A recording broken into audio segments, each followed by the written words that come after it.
everyone out there in podcast land. This is your host, Severin Henderson, coming again with another episode of Apartment 3C Presents a Podcast. Connected to Fire. Got that name now, so got to hit you with it. Anyway, today's episode is going to be about entrepreneurial journeys, stuff to do outside of the fire service. So often we get stuck inside of the service, and this is what we're gonna do, this is who we're gonna work for. I got this lieutenant, I got this captain, I got this chief, I got this other chief, I got this commissioner. Sometimes we need to take some time for ourselves and do things for ourselves, and to me that means business-wise, having a viable business for yourself. Like I always say, I have my hands in a lot of different pots, and that's a good thing. I like to stay what I call positively busy. I'm not just being busy for busy's sake, but I want to be able to do stuff where I'm actively and positively busy doing things that are pushing the needle for me, keeping me sane, keeping me able to do more things, keeping me able to deal with the stressors of the job. Because at the same time, what we talk about a lot on this show is mental health and how stressful this job can be. You need to do something other than be on duty all the time. It's called hypervigilance, and it is not a good thing. It's good to be aware, to know your surroundings and everything that's going on, but at the same time, you don't want to just be on to the point where you can't turn it off. That's not good. That's not healthy. That's not what we promote here on this show. So this episode is going to be about entrepreneurial journeys, things that I offer, things that my guest offers, and what my guest does when they're not on duty all of the time. So we were intending to talk about all this in one big episode, but the first episode got to be so good, I figured we would cut it, and then he deserved to come on for a part two. So this will be a third time on, because you was on before. We cut the second one, and now this is going to be a third one. Darell Payne, engineer for the Chicago Fire Department. How are you, sir? I am good, sir. It's DP, baby. So, yes, I am blessed and happy to be here for time number 3. Time number 3. I like it. So, like I said, originally we had a plan. I invited a bunch of other people, and this was going to be a whole studio session, just engineer for the day. We were pretty much just going to talk about driving around, getting guys to where they need to get to, doing the job. But now we're going to switch it up. We're going to talk about, like I said, what to do outside of the job, off the job. So not a whole bunch of fire stuff. If you want to hear a bunch of fire related topics, listen to another episode, or keep listening to this episode. That's what I would encourage you to do, because, you know, at the end of the day, we're here to serve. Even in our business lives, we're here to serve. That's so right. Darell, yes, tell us about some of your, the first episode you were here, we talked about you in real estate. Yes. But let's talk about kind of what you do outside of work, what you do when you offer the job. Oh, wow. So the job itself allows me ample time to do so much. I spoke a little bit about this on the last time I was on a podcast doing the engineer episode. I took for granted how great the freedom of time was. So one of the number one things was spending time, especially with my son. When I got on the job, my son was 4 years old, and the time I spent with him was unbelievable. And now he a whole man. And now I know he actually he turned 13 years old, so we had our own little makeshift passing through to manhood ceremony. He got a chance to go to a restaurant on his own and place his own order with his friend and his cousin. Me and mom left him by themselves. He paid for it and took care of the tip and everything, and I was no more than an Uber. So that dude, he's a big guy. He's actually going to 8th grade next year, so I'm about to have a high schooler, and that's a whole nother story. But so super excited about that. But I'm comfortable with him doing a lot of that type of stuff because of the time I spent with him when I was off, being off the job. I do my 24, but then 48, a lot of that time went to my son. As time went on, I started doing so many other things in regards to the fire service. So I instruct, I teach for IFSI, I've taught for NIFSTR, I teach for Polaris, a lot of different companies. USAR, Task Force 1, hazmat specialist, so that take time away from the house. And then on top of all of that, then I still have entrepreneurial task or entrepreneurial ventures that I'm actually going after. So then I do real estate. I teach. I'm an instructor in Chicago style stepping. People are actually trying to pull me into this year's world's largest contest, which I'm not all the way vetted into yet. But that still might happen. So every year, the Majestic Gents, which is an organization that's been in stepping probably now for the last, 40 years, they throw a contest for steppers. And if you're familiar with Chicago style stepping, if you're not familiar with it, and I hate to even use this guy's name, hopefully it does not show poorly on his podcast, but if R. Kelly and the Stepping in the Name of Love is that type of stepping. Now, I mean, he made it popular. True steppers do not like R. Kelly and have nothing to do with the whole court case. Real stepping music is not R. Kelly's music. Right. That's more or less that's the faddish part of stepping. Yeah. So kind of take off and try and do something off of what you see as popular. Exactly. So when you see people say "step in the name of love," 9 times out of 10 they stepping because that's a song that has the word "stepping" in it, and they feel they should slide around the floor. But a real stepper. A real stepper is it's a very specific beat that they're looking for. It's very specific music. There's old school steppers, new school steppers. You'll see them do trios. You'll see them do walking. So I actually I instruct in that. I do private lessons in that, and I have actually competed. And that's a part of my life that some people know about. A lot of people don't. But that's a major thing too. And I've been getting pulled into it a lot more. I've had a lot of more private lessons as of recently than I had probably in the last 8 years, because when I first got in the fire service, that was one hat that I actually took off. So, yeah, with that, and then in the whole real estate thing, and the first time I was actually on the show, I spoke about it, and all the challenges that I knew was coming, they hadn't came yet. Now I've dealt with them, and I'm here, and I'm like, and I'm still in it, and I'm still grinding, and nothing's changed, because your why have to be more important than the reason why it got to be the reason why you're doing it. It can't be money. It literally cannot be money motivated, because with all the crap that I done had going on recently in the real estate world, with the high prices in lumber and contractors losing their mind and just different relationship things that has happened, if it was just about money, I would have been out. But I want to be able to provide an awesome product with renovations and buying and selling and renting out good properties to good people in these areas that seem to get lost in the shuffle or get lost to investors that's not from this city. And I really want to be able to provide something for them. So that's my why, and that moves me like drastically. And I want to show my son how to create passive income. So that's big for me too. Okay, so passive income, generational wealth, yes, passing down all those good habits, good tactics, everything that,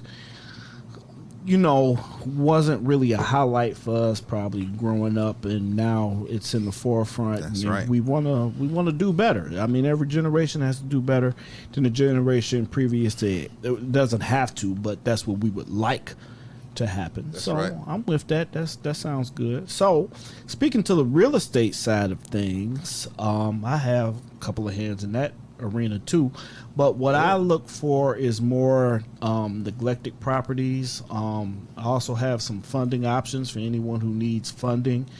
I have a company that I work with, and in addition to that, if you can find me a neglected property, a property that is just way bad, and it just the worse the better. If you can find me that, I have some dough for you, or I have a trip for you, because also I'm part of an incentive service where I can restaurant coupons, trips. I can send you to Vegas for 4 days, 3 nights. All you gotta do is sit through a presentation. Like I said, restaurants. I have. All right, so let me do this. This is my third time on the podcast. Yes. So I'm gonna take a liberty here. I'm gonna turn into the host for a second. Okay. And let's do this. All right. So shout out real quick to everybody out there in podcast land. We have Severin Henderson here, and we're going to talk to him and find out all the things that he got going on in his life and what he's doing. Sev, talk to us. What's happening in your world? Okay, so thank you. I appreciate that. Anytime you get to be, it's like you know what this is kind of like, riding in the backseat of your own car. Because it's like, I'm on the spot. I just want to see what it's like back here. I just want to ride sometimes. That's right. Somebody drive me around. So No I'm doubt. with it. So we all know what my name is. We know what the name of the show, Severin Henderson, Department 3C presents a podcast. And podcasting is one of the things that I do. While I go somewhere to do the podcast, I still have a connection to that. So if you would like to have a podcast and you need somewhere to go, you need a home, you need a microphone, contact me. Info at department3c.com. That's pretty much the answer for everything. I'm going to give out my phone number here. I have a toll-free number as well as a local Chicago number, and I have an office that we can go to and discuss all of these things as long as we make an appointment. I can't just pop up there. So I got one of those things. That's right. So the number is 855-969-3538. That's the toll-free number. And the local Chicago number is 773-696-2081. So those are the 3 ways you can get in contact with me, my email address and the 2 phone numbers. And like I said, I have podcasting going on. So if that's something you'd like to get into and want to know about, contact me. Publishing. I wrote my own book while we were at the academy. I wrote a book and I self-published it. So I now have a publishing company. If publishing is something that you want to get into, as far as written content, I have a hook for you there. Freelance writing. I like to write. I sit around, I create all day. It kind of gets me out of my head. It makes things feel better. Writing and thinking. Writing is thinking, yeah, because as the words come out, as I'm typing them, they don't come out as fast as when you're saying them, but they come out just at that right speed to let you know what you're thinking about as you're putting it down. So I put a portfolio on a site called Writer's Work, and my tagline is, I'm not a biter, I'm a writer for myself and others. So that's right. Just for fun. I also write on Medium, and I have a subscription service on Substack. Now, a lot of the other stuff goes into my entrepreneurial business because I'm not a business that just wants myself to thrive. I want everyone to thrive. I want anybody that's doing anything to be able to get it done, and I want to be who you come see to say, hey, how can I get it done? So I'm a website reseller through GoDaddy. I signed up for that. So if you need a website, you need a name, you need design, I got you. You need hosting, I got you. You need security, I got you. You need a business email address, I got you.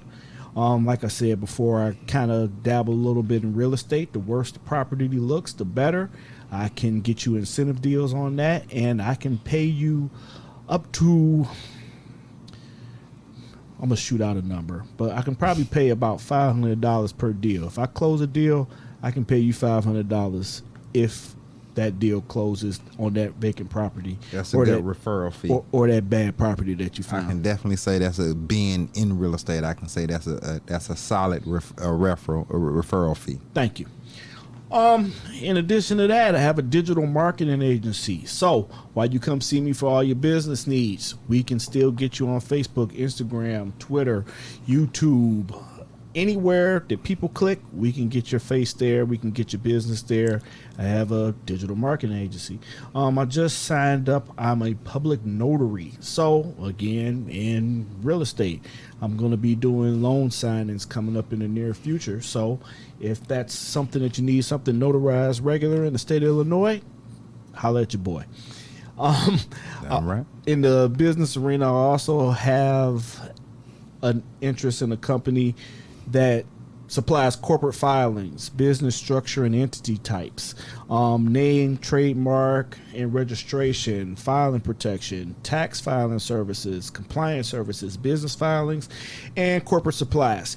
Anything you need to get that business going, I can help you out there. I can help you from your logo to your bank account to the colors to the font that you need to type. Anything that you need, I can help you with that business.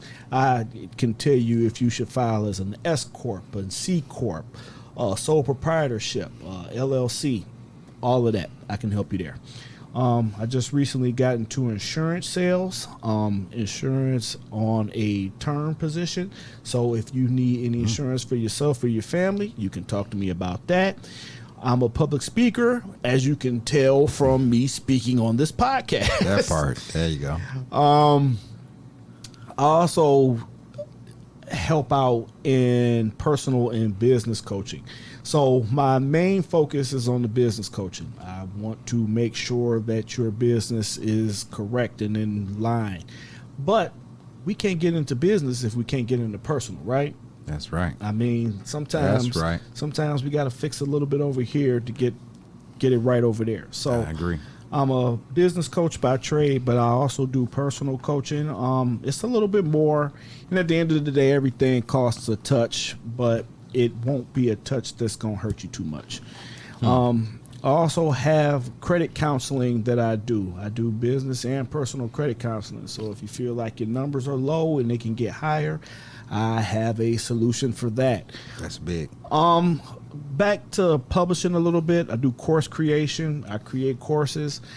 What I do is I take information from multiple areas and I make a whole course. So I have alluring content. I have the self-care system. And all of these are found on Gumroad. So if you don't know what Gumroad is a platform where you can sell multiple services, and you can go look up Gumroad, www.gumroad.com/Department3C, and they'll show you everything that we have going on there. A lot of people are in the MLM. You know about MLM? MLM, multi-level management? Multi-level marketing. Marketing, yep. So a lot of people are into that. They want to get people up under them. Yep. They used to call it a pyramid scam. Some people still do. It depends on how you look at it. But if you work the system properly, it works out for you. Correct. Like I said, I've seen it work for people. I've seen people get taken. I have a formula for lead generation that will make it profitable for you. So I've done that for myself. To tell the truth, I hit my head against the wall so many times with so many different things that I took a lot of L's. That's right. But in taking these L's, I learned a lesson. Lot of lessons. They were losses, but they were lessons at the same time. That's right. And so I had the opportunity to learn from these, see where they're broken, create, and make something that much better. So I have a hook for you on lead generation. Like I said, business funding options. If you're a business, say you want to start a construction business. Okay. You have a decent credit score. Okay. You have a terrible credit score. Okay. I can help you get the equipment you need with that decent. Hopefully it's more on the better side, but I can help you get the equipment to start that construction company that you want to start. Say you want a concrete mixer. I can help you get that. Say Okay. you want a backhoe and front end loader, I can help you get that. Okay. Anything you need as far as business funding options, I can help you get that. Now we were talking about on the other podcast how sometimes it's hard to say no. I had an opportunity come past me for dustless blasting. You know what that is? No, that sounds like something you do on the side of a building or a house that actually allowed to clean off debris or whatever from bricks. I knew I had you on here for a reason. You're a smart dude. Graffiti, pretty much. Yeah. Okay. Okay. It takes off graffiti without water. Dustless blasting. So I have a hook on that. If you want to get the equipment for that, if you want to get the funding or the financing for that, they say it's a $70,000 a year startup business. I don't know because I didn't take advantage of it, but Okay. I do have the connections to get you going in that direction if that's something that you feel like you want to start up doing as an entrepreneur. Interesting. We know here in this great city of Chicago, people tag everything all the time. They made spray paint illegal, but guess where I'm going to get it? Indiana. That's right. Well, not even Indiana. I mean, go to the south suburbs and get. You don't have to. Yeah, you Yeah, don't have to leave Illinois. I'm thinking about guns and fireworks. Never mind. Yeah, that's in Indiana. Yeah. So, like I said, I can help you out with business funding options. No matter if your credit's good, bad, or indifferent, I got you. Where we meet for these meetings, I have a business holding. As long as we schedule, we got somewhere to meet. We can meet in the South Loop. I gave you my telephone numbers. And then just personally, I got to give these out because I wrote down this whole list of all the stuff that I do. I'm doing trading with crypto, Forex, Okay. stocks and options. I volunteer as an EMT instructor, and I'm going to be a level 1 EMT instructor coming up in the near future. IFSI, we that's talked nice. about that. We work together, Yes, sir. and we do that. Yes, sir. I'm not good yet, not as good as you, but stop. I'll get there. Stop. I also work for the city with the CPFTA as an instructor with the kids coming on Nice. that are trying to learn how to be in Heroes. first response. Next Generation Heroes, And- CFPTA. Yep, and with the union, I'm the steward for my battalion. I'm on a couple of committees on the union, so I have my hand in a lot of things.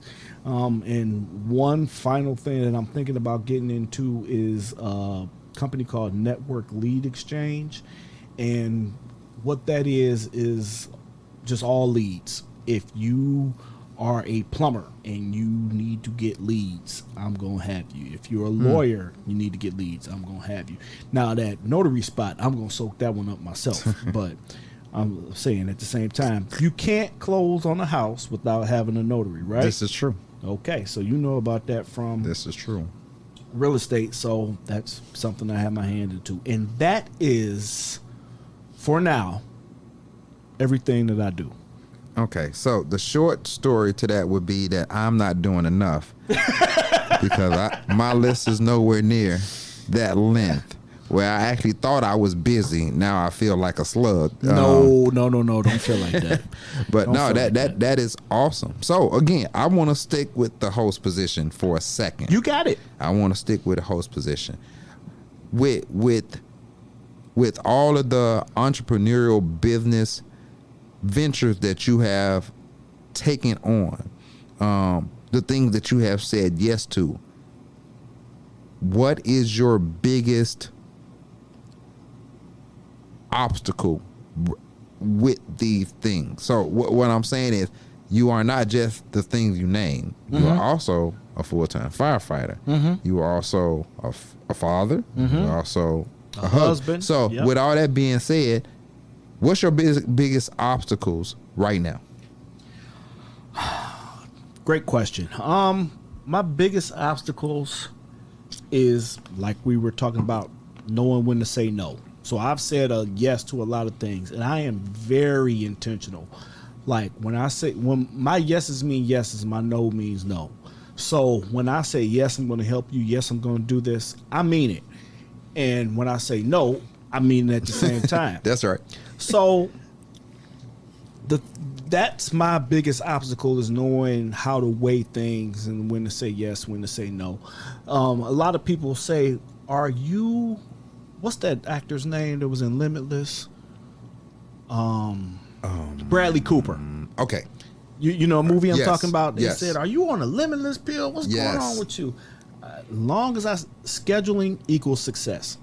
Okay. As long as I can schedule it, I know I got success coming to me.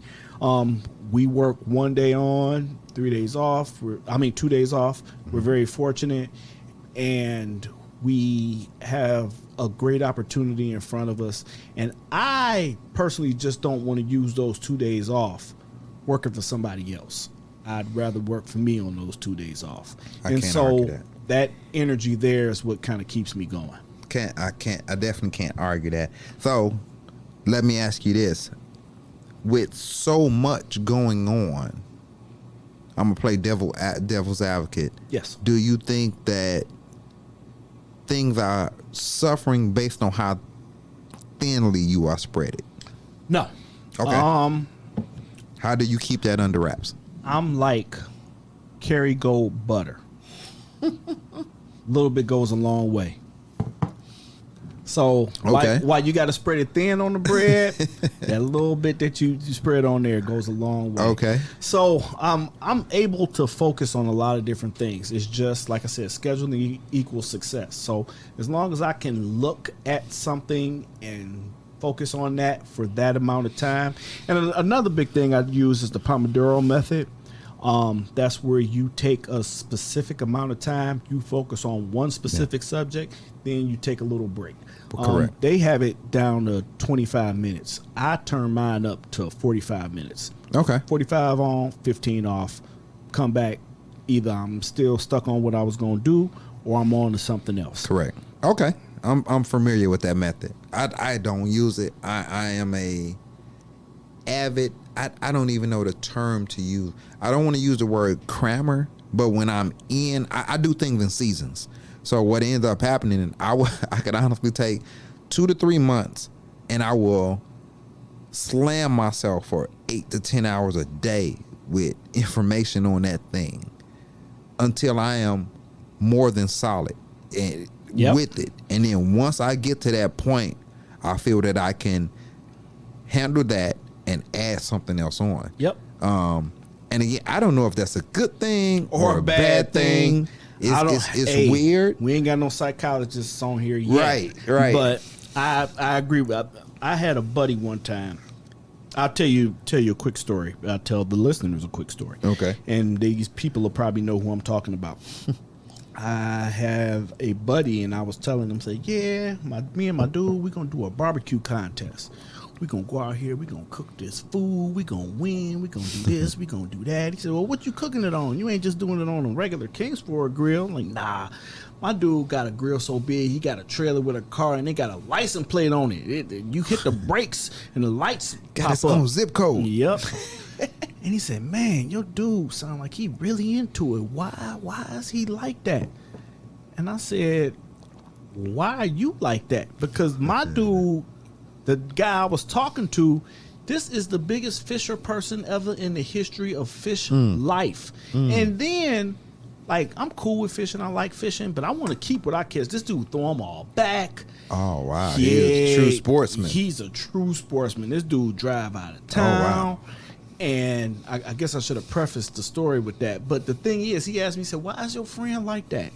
Why you like that? Yeah. All my friends, and you one of my friends too, have that same thing. We do what we do to death. Yeah. So my buddy Matt, that's true. I've been trying to get him on here for forever. He keep dodging me because he said, I don't want to talk about myself. Go hard or go home, Matt. That's right. And that's why he's my friend, because we all have this drive in us. I feel like that's part of the reason for the job. That's part of our connection. That's part of why we're all the way that we are, is because we have this drive inside of us. And then additionally to that, we're doing this not just for us, but we're doing this for the public. Now, I'm sorry I had to bring it back to fire, but that's the name of the show. Good. Connected to fire. That's right. The thing about it is early in my career, and a lot of guys still hope and pray and do this right now. Oh, I wish we get a fire. Oh, I hope we get a fire. Oh, I want to get a fire.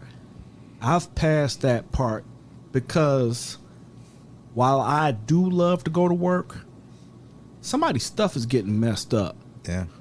While we're going to work. Yeah. So my major happiness and joy in this job is being able to help people and save people and serve people at the same time. So you said a mouthful. So I'm going to take a liberty real quick and step into this. In my candidacy, okay, what you just said. Oh, I hope I get a fire. I hope I get a fire. And once I caught enough fires, and I realized nobody was unfortunate, was hurt, was super injured, none of that stuff. Firefighters, we tend to put our bodies on the line at fire. So again, there are things that would happen, but inanimate objects. For inanimate objects, so that says a lot right there. But I've been fortunate thus far, and I hope, knock on wood, that the rest of my career allows me to continue to be fortunate. But everybody made it out, so that's a major plus for me. But even on top of that, when you make it to the next step or next stages, somebody lost their property. Somebody lost 20, 30 years of memories. Somebody lost, their future residence where they thought their kids would actually take. That generational wealth you was talking about. So I actually sat there and started thinking, like, this is not nothing I need to be wishing on so I can go to work. So what I realized is fires are inevitable. So what I said is, when they happen, not that I want to be there, I want to make myself good enough where you want me there. Like, if something happened, you don't know me as a firefighter, but trust and believe me, you want me on that scene because I'm going to do that job to make sure you're safe, as much of your property is possibly saved. If you're the house next door, that exposure is not going to catch on fire. We don't have to worry about your eaves or that roof. Those are things that I can do, and it's more about the people than it's about me getting work.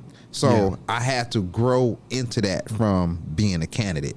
But keeping it on the path of entrepreneurship, it's the same. It's really the same thing. Like you say, that's our connection. It's people over profit. If you're motivated from what you're doing because you're providing something for a group of people, a specific target market, whatever the case is, and you're connected to that market, you're going to actually provide the best service to those people, regardless of the profit. You'll be surprised how much I do that I know other people do as well. Like, I use the stepping as an example. I will instruct and I will teach a whole entire workshop, and I will do it for $10 to $15 a person. Well, I know people are charging people $25, $30, $45. It's not about the money for me. For me, it's more important that I'm providing something that you want and something that you need. And what happens is people will actually come back to me and talk to me, and they'll be like, hey, you know what? I got another benefit out of this. It's so amazing how many, especially, I'm not trying to be, gender specific, but it's more women that come to me and say, it's amazing how much weight I lost because of this. Like, this is so active. Like, if you're not an active person, you're somebody that's not working out 2, 3, 4 times a week, but you come to my class and you're getting this movement for 2 hours at a time, and then you look up and you wasn't working out, but what you found out was you was burning calories. And while you was burning calories, you looked up and in 3 months, you lost 7, 8, 9 pounds. Now, was that my goal? Not at all. But if you got that benefit out of it, great. It's more people oriented. So I have actually changed the end of my class when I do a workshop to make sure it's more upbeat, up tempo, where you actually burning more calories. I tell people, bring a bottle of water and a towel because you're going to get a workout in this class today. And it's really based on the feedback that I'm getting from the people that I'm serving. So again, it's just like you got so many things going on, and you have so many different markets that you have to be, I guess, aware of the external environments of those particular markets. How do you service that many industries or that many target markets? Well, the thing is, that's a great question. The thing is, a lot of this stuff fits together. Pretty much what I want to help with is a business owner being able to have a business. We have a mutual person we know. I've helped her do a lot of stuff. And some stuff I just got to hold her hand like, hey, come on, we gonna do this together. We're gonna do this together. And some people need that, so it's kind of like a counselor, motivating type of thing, right? Big brother. Yes. Like, come on, we gonna get this done. We gonna get this done. Mm-hmm. So my thing is, as long as I'm helping somebody, whether on this job. Mm-hmm. Or whether on that, and I don't want to call that a job. I really don't even want to call what we do a job, but you know, that's True. What it's called. True. But as long as I'm helping somebody in my journey in life, I'm more than content. I just, in my writing, I wrote a blog post about they only love you when you do what you want them to do, because people only tend to love you when you do what they want you to do. Correct. So to speak to that, and like I said, that's just a writing. That's a thing I do to get stuff off my chest and to put things out there for perspective. I just want to help. I'm just here to serve. I'm just here to push things along, to make things easier for the next person. And if I can help somebody else, anything I want is going to come back to me regardless. Okay. I'm going to go back in the devil's advocate real quick. Okay. So helping somebody, especially when, and this sounds a little weird, helping somebody when you know factually that what you're doing is a positive form, and then you get pushback. So, and the reason why I'm bringing this up is we're kindred spirits. We share a lot of similarities. Yep. So sticking to helping a person, even though they're not doing the things they need to do necessarily to help themselves. That's what I'm talking about. People only love you when they're doing what you want them to do. So how committed are you with sticking to what you know is right? It's very difficult. Okay. It's very hard. I'm not saying it like it's an easy thing. I'm having a time of myself at home with personal stuff going on. But at the same time, I have to take those L's, those losses, and turn them into lessons. Yes. And as long as we keep growing, we keep moving, we keep maturing, and we keep moving in a positive manner, then I feel like everything will be good at the end of the day. I'm the eternal optimist. I mean, I see this glass half full all the time. Same. And I try my best, because sitting around, and I do this all day. I sit around, I feel bad, I cry to myself, I feel bad for myself, I put myself down, everything else. But eventually, out of that storm has to come some light. No doubt. So I was driving on a road trip, and it was pouring rain. It was like somebody was pouring buckets from the sky. Like cars was pulling over. They had their flashers on, all this other kind of stuff. And I'm like, oh, man. Wow. Should I pull over too? Should I keep going? I said, I'm going to just keep going, because eventually I'm going to drive out of this storm. That's right. As bad as I feel, and I felt terrible at times, if I keep moving, No doubt. I'm gonna get out of it. I agree. And like I said, from I agree. personal experience, people like sometimes I feel like the only people that listen to this podcast is my family. That's fine. And that's fine. I'm talking to y'all. If you can help them, Y'all know how bad and what kind of spots I've been in, but I keep moving, and then I'm able to wake back up and get back going. And at the end of the day, if just these little punk words that I'm saying now help somebody out. You ever watch Rick and Morty?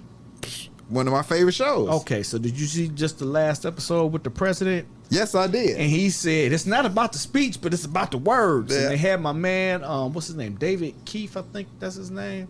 He got that voice. Silver Throat, I think is his name on Instagram. And he said, it's not about the speech. It's about the words. And the words that I have to say to you. And it's not about what we're going to do, but what we've done. And he just got up there and said some stuff. And they said, lock and load. I didn't mean that as a question. Lock and load. Right, Let's right. go. Ah. So that's the thing. I feel terrible. I feel bad. I beat myself up. Ooh. And can't nobody beat me up like I beat me up. Oh, we. So I'm sure we That's all. the way it's supposed to be, though. I don't know about that. No, but it's supposed to be that way. If you make yourself your roughest critic, anybody above that is being unfair in some way. They're being immature in some way. They're not taking accountability or responsibility in some way. Because I'm always looking at me. What could I have done different? And if I've identified what I could have done different, and I've reached out and said this could have been done different, or that could have especially been when different, I'm wrong. especially when I'm wrong, but God Yeah. forbid I'm right, but I could have just used a different tactic. Okay, so in that case, I could have said this, but the outcome was what you and I both wanted, and you're still on me. You're being unfair. Yeah. I can see that. So I prefer to be my toughest critic. That's like super important to me. I would like that to be the case, and sometimes Not always the point. I mean, when you put yourself out there for the public, i.e., No this doubt. podcast, I mean, eventually, like I get some emails and be like, you think why should you have a mic and who are you talking to and why? Thank you. Those are trolls. Thank you. Who I appreciate cares? Who cares? Because probably, I'll see, I'm the person that you need to have around you for those type of things. I have the perfect personality for that stupidity. Like, it's always good to have a balance. Like, somebody be like, oh, it's not worth dealing with those. I'm not that person. I'm the person that I really want to, I would like to crush you to the point where you go seek help. Really, because you're probably in somebody's basement with a bunch of Cheeto dust on you or something, and you know your whole life is based on going and trolling judging people. Yeah, and it's a joke, and I would take more offense. And this is just me. I am more protective towards friends, family than I am to myself. So when it's somebody that I see that's really moving forward, hey, I'm that dude that like, hey, let me move that horse for you. Let me move that cone for you. Let me move that pylon for you out your way so you don't have to focus on it and you can keep moving forward. Yeah. You know what I'm saying? Because, again, who watch the watcher? You know what I'm saying? If Who you watches really the got watcher? who watches the watcher? You know, am I my brother's keeper? If you my brother, then I really need to be able to keep you moving forward. That is the most important thing. Yeah. So that's just how I am. Now, again, it'll turn around and that same troll may say something to me. I'll be like, dude, get the hell away from me. And I wouldn't even say anything to him. Wouldn't even care about but that. It But it's literally like- bothers me it's how when they it's somebody attack else. somebody else. Yeah, that bugs me. Yeah, That really bugs me. That's kind of what I wrote about in that blog post. So back to what I do. Like I said, Substack, Medium, www.department3c.com. You can find all my blog posts. DP. Yes, sir. We're going to get out of here. Thank Let's you get for outta here. taking over hosting duties. Without a doubt, appreciate man. that. We had some extra recordings going on. Everything that died. Yes. It is what it is. Yes, my phone. I know my wife is calling me. I'm gonna have a whole skit once I get in the car Just play her and this. charge. Just play her this. And charge my phone up. I'm gonna have 17 missed calls and 32 text messages. Why you're not answering your phone? But like, hey, I can prove where I was in a minute. Just let my phone charge up. You'll be all right. Blame it on your boy. It's all good. It's all good. Thank you very much for coming through. Thank you for sir. showing up, because it would have been very awkward and very weird By to yourself? have this conversation by myself. Because Celine Dion. All by myself. Okay, I'm sorry. I don't sing. It's fine. I was coming in here and I was laying something down. It's like an artist. Like this is the last thing I'm gonna say. I want to be the Jay-Z of podcasting. All right. Ain't nothing wrong with that. Let's go. We put it out there. It's in the atmosphere. Young Hove, also known as Sev. And writing too. Content creation. I just want to be, I can't rap for real, so let me talk about it. It's okay. Anyway, Let's go. thank you very much. Thanks for coming through. We're going to get out of here. As always, be good. Talk to you later. Bye. This has been a Fire and Iron Media production. You have something to say, people want to listen.